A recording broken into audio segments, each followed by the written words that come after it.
So for the better part of 26 years, my mind was in charge of me. Yeah. Which is why I made all these horrible decisions. Once you take control of your mind, you start making decisions for yourself versus your mind making decisions for you. For me, my routine is every night I stretch out. And I stretch out for 2 or 3 hours every single night without fail. Yeah. And while I'm stretching out, I'm thinking about my plan for the next day. And I'm thinking about all these different obstacles that may come up. So basically, a lot of us aren't prepared for life. We get up willy-nilly and just hope life is going to happen. It is going to happen, but it's going to happen with a prepared mind or an unprepared mind. Most people attack life with an unprepared mind. What I do is I try to account for all things that could happen, might happen, probably will happen, and then the unknowns. So basically, I can't account for everything, but I do know there could be some things that come up in life that you need to be ready for. I know for a fact I'm not going to want to work out tomorrow. Therefore, I'm preparing my mind for that. I don't want to do that. I know tomorrow will come with some difficult decisions to make. It may come with getting a phone call saying someone died, this happened, that happened. I'm always preparing myself, not in a morbid way, but just like, look, man, be ready for life. Don't let life just start attacking you left and right. Make sure that you start to build a mental armor so then you're ready for life. And that comes with a very physical way, and the physical helps out the mental. It was something I realized I had zero discipline, zero self-discipline. And I realized I have to start developing this. And I started really because I was horrible at reading and I was horrible at writing. I have so many learning disabilities, it's not even funny. So I just sit down at the table and spend so much time in this reading and writing and learning. And that kind of translated over to my self-discipline with working out. So that's where it started. I started when I was about 16 years old and said, well, I'm a 4th grade reading level. You know, let me go ahead now and start really focusing because I'm not going to get in the military because I got to pass the test. Yeah. So that's where it started for me. It's more important to own your weaknesses. You have to really triple down on those, man. Because why? You want to become a full human being. We like to run away from weaknesses. Like, for instance, if you're good at running, all you want to do is run. If you're great at reading, you have several books. But we don't do those things that we're not good at. So for me, I realized, shit, man, like I keep on running away from these things I'm not good at. I have to dive into these things. I have to become one with these things. And that's what happened. And so I own them both. Yeah. And I talk very openly about them both. I can't do it. There may be some days I get up with poopy pants and I'm like, you know what, man? Fuck this, man. Like, what am I training for? I have no race on the docket. Why am I having this such a structured life? Why? And I'm like, you know what? I'm good. I'm done. I retire every day. Yeah. I'm done with this shit. And I sit around and I say, okay. And then this is my thought process.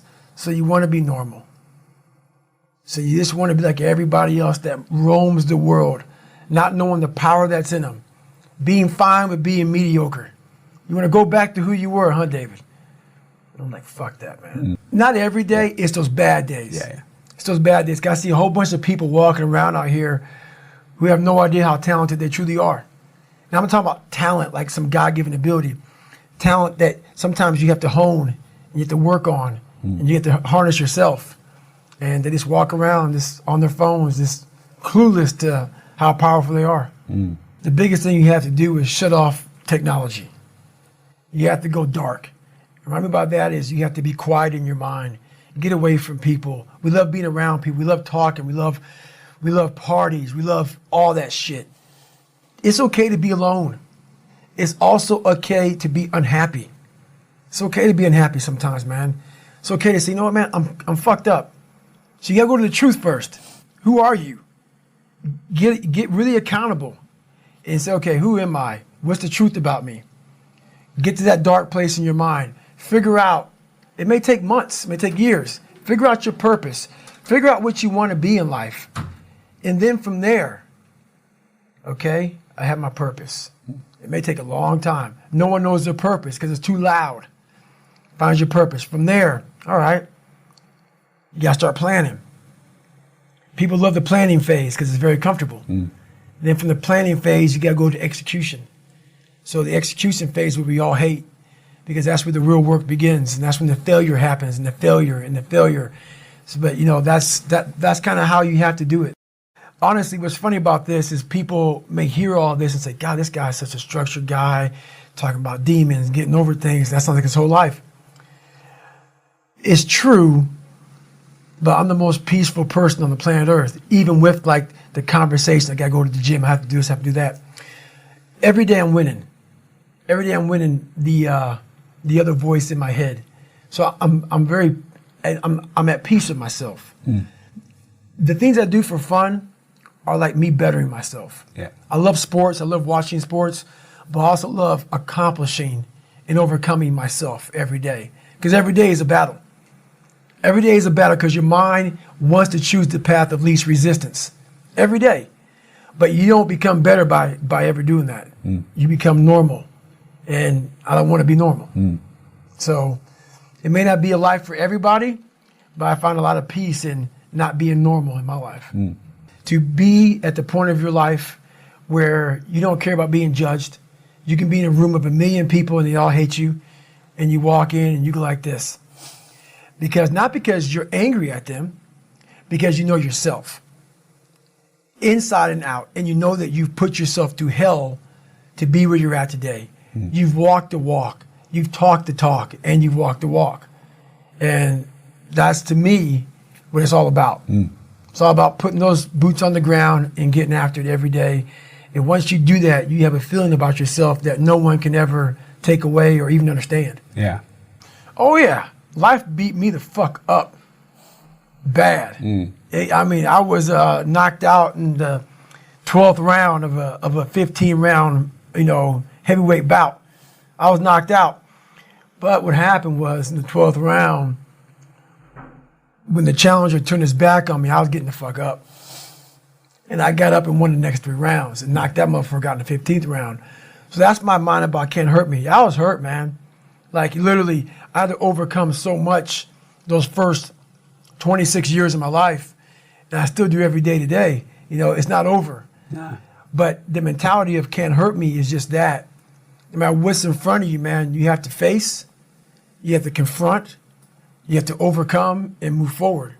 So my father, some of the kids that bullied me, my learning disabilities, all these things I went through in life, stuttering, has so many different issues, failing, I had to overcome them. Or they would have overcame me. Yeah, those scars are real. Those scars are proof that, your past is real. So they're never going to go away. I own them, but I'm proud of my childhood. I'm proud because without all of these lessons in life, and everybody says this bullshit, I mean it. I mean it, because I was able to look at my childhood and how I grew up as the ultimate training ground for my life. There has to be some people on this planet Earth who have my mentality. As gross as it is to some people, and as far off as it is and not understood, there has to be some people like me on this planet Earth. Has to be some warriors out there that are able to take this mindset and do something with it. So that right there, once you are able to look at your life and realize that all these bad things are actually the ultimate training ground for what you're going to, encounter in life, you start looking at your past very differently. I was angry once I was able to uncover the rug and look at all these different shells that I collected over the years and say, wow, that fucked me up. And that one fucked me up even worse than that one. And shit, that one was real bad. And because what happens is when you start to collect all these shells, and these shells are bad things of your life, and you put them in your nice treasure chest and you hide them, because it reminds you of where you were at, but you don't want to visit them all the time. When I started visiting these shells, I was like, my God, man, it was a tough way to go. But now looking back on it, man, I don't have any more shells. So now you have to learn now what's your passion? Yeah. So now my passion is still trying to find out what is left, what is more. Can I be driven without the anger? And I can be. I've only dissected 44 years of my life. While I'm still living, I'm still in my live autopsy. So, right now, until I'm dead, I'm still examining human potential. How far can the mind go? How far can we go as human beings? So that's, I call myself the Stephen Hawkins of the mind. He was obsessed with everything he ever dove into. The guy couldn't walk or anything, so he was like the mind. That's one thing he didn't want to lose. And I became obsessed with it because it's the one thing that controlled me. So I became obsessed with this. What is this fucking thing up here that just has me on a tightrope and just walks me into all these horrible decisions I make and makes me feel so pathetic and weak and insignificant and dumb and stupid and everything. I got to get control of this thing. But it's amazing that once you get control of that thing, how far you can go. I'm big into visualization and also self-talk. But also like, where do I want to be in life? Where do I see myself? And then I start making these plans and how I'm going to get there. And I don't deviate from that plan. So that's kind of how I do them now. I mean, it's a lot more to it than that, but it's a lot of quiet time. I shut out a lot of noise. I only have people in my life that need to be there. If you don't need to be in my life, I'm not about acquiring more friends. I'm not about noise. I'm about, okay, are you trying to go somewhere? You can jump on board. If not, I don't want to hear all your problems. Do you have a solution for your problem? That's what I'm all about right now. So I'm not about whining, bitching, complaining. I'm about, okay, we need to go this way. So that's the biggest thing. I forget his name, and I'm not trying to meet him anytime soon. That's not it, but I'm fascinated with the guy Free Solo. He's another guy very similar to me, even though I'm not climbing rocks like he did. He has a passion to do something, and he's in at all costs. And what he was doing, what he did, I'm not so impressed with what he did. I'm impressed with how he shut the whole world out when he was doing it. To be able to pull that off, you have to be willing to accept death. You have to be willing to accept you're not going to see your loved ones anymore. You can't care about your loved ones when you're on that rock. Nothing mattered to him but that rock. Those people fascinate me. Those people who are able to put themselves in a place like that, and very few people understand that. To want something so badly, I'm not saying that, because I don't think he believed that he was going to die. I don't. I believe that he was willing to sacrifice everything to pull that off. Those are the people, and there's very few people like that who are willing to say, you know what, man, you don't get me because your feet are nice and firm on the ground, and that's where you want to put them. But for me, there's more to life than that. And for him, that lasted, 3-4 hours. That took him, I don't know. It took him a while. It's over now. He risked everything for just a few hours on a rock. And I've done that with my own self, with my own personal life, is I've risked so much, but what he gained and what I've gained in these 3 or 4 hours, in these moments, are something that people will never know, because they've never put themselves on the rock for 3 or 4 hours and put everything on the rock. And that's something that very few people can understand. So they think he's crazy. And those are the people I can't talk to, because it's not craziness. He found something like I found something. I found this. I'm exploring this. He was exploring this. He explored it on the rock. I explored in different venues. So those are the amazing people, that's what I find amazing, who are willing to say, look, honey, I love you, but you have to understand something. I have to go away for a while here. I may not be with you all the time because it takes 100% focus to pull this off. I need quiet, I need dedication, I need sacrifice from myself. And I need full support, because it's going to cost everything to do this one thing that takes 3 or 4 hours. That's the dedication I'm looking for. Right. And that's the dedication that does not exist in this world. Does not. But what makes it so crazy to me is so many people have that ability. They haven't taken the time to see what they want in life. Therefore, he's crazy. I'm crazy. They put a title on us. And you know what a title does to people? A title is the greatest separator of all time.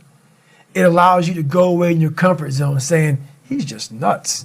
He's special person. That gives you a get out of jail free card. You can go ahead and be normal now because we're special people. No, we found what we want in life. That's all it is.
That's all it is. And very few people, they're all confused. Life's confusing because they make it confusing.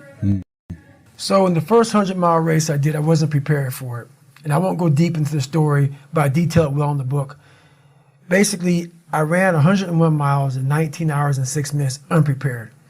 Shit on myself, pissed blood down my leg, had 30 miles to go. Horrible, worst pain in my entire life. In that 19 hours and 6 minutes, and that's all it was, I lived 100 years. I was able to pack 100 years in 19 hours and 6 minutes. All the emotions, the highs, the lows, the trauma, the failure, the success, the victories, everything you can put in a life, I put it in 19 hours and 6 minutes. And the beauty that comes out the other side of that, what happens in that time frame when you're at mile 70 and you're all fucked up and your body is destroyed and you have 31 miles to go, and you now have 31 miles to go, you're in the worst shape of your life with 31 miles to go. It's in that 31 miles that I was able to crack open another part of the human mind, a part that very few people are able to examine. Because why? They're not willing to go there. Like back to the rock. I guarantee you, when he was climbing that thing and he had ropes on, he was thinking, shit, man, I can only imagine this is going to be with no ropes at all. Making some of these moves that I'm falling with ropes. You have to go to a different focus. The focus has to be so heightened that very few people, they even understand that, but they have it in them. They have it in them to go there, but you have to go to a place of fear, of suffering, of pain, of doubt. And that's when your mind, if it knows it's not going to quit, it opens up. And once it opens up, that's my 40% rule. Once you can open your mind up when it knows it's not going to quit, it finds more.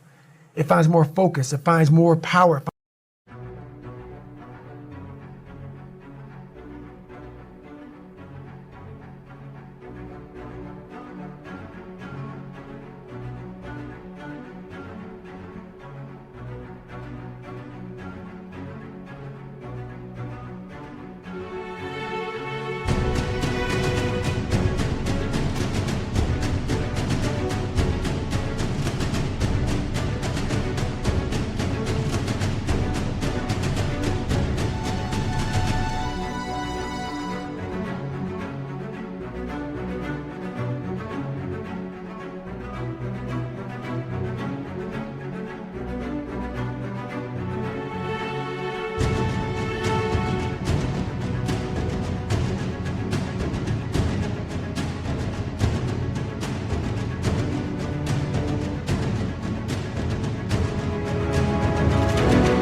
More drive, and that's what gets you through the 31 miles. That's what gets him so hyper focused on that one little nodule to put his finger on, and that's what you find in those moments. But without those moments, you don't know what you're capable of, because you're living a very structured life without risk.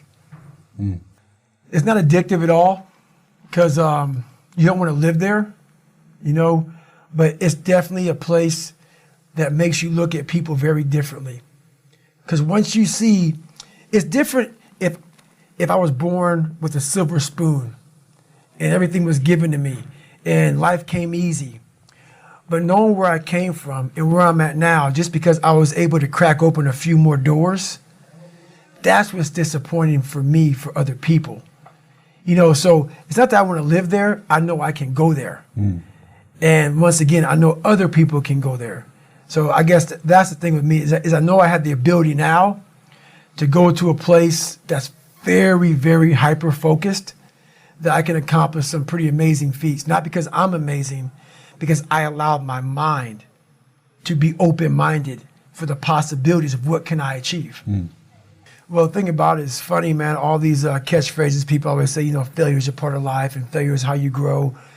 I've said all that stuff before, but it really is a bunch of shit. You know, I'm so tired of hearing all these fucking cliche fucking, you know, like goal setting fucking posters and all that shit. Half the people who write that shit aren't even doing the shit they're talking about. Half the people talk about failure, you know, they're fucking millionaires sitting back in some nice house or whatever the fuck they're talking about. So it makes me fucking nuts. The reason why I believe I can talk on failure is because I'm still failing today, and I'm failing in a major way, and I'm living when I'm talking. So many people who talk about all this shit, they're has-beens. They're people who used to do it back in the day, now I talk about it. Are you living it today?